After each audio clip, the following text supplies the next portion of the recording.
નતમસ્તક છે દુનિયા આખી એના ચરણોમાં.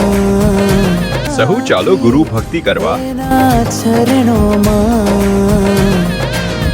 વંદન કર. આપણા ઉપકારી ગુરુવર્યો પોતાના પૂજ્ય ગુરુ મહારાજની ભાવનાને સફળ કરવા વર્ષો સુધી આપણા વતનમાં વિચરણ કરી ધર્મથી સાવ અબુધ આપણને ધર્મના સંસ્કાર આપ્યા, એમાં આગળ વધાર્યા.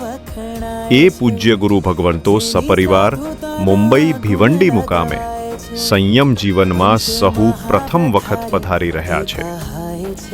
એ અવસરે દેવગુરુ પ્રવેશ ઉત્સવમાં આપણે જઈને ગુરુ પ્રત્યેની કૃતજ્ઞતા દર્શાવી ગુરુ ભક્તિ દર્શાવીએ. જેના દર્શન કાજને તરસી રહ્યા છે એ પધારે છે. જે ગુરુ મહારાજે ઉપકારો કર્યા છે એ પધારે છે. જેના દર્શન કાજને તરસી રહ્યા છે એ પધારે છે.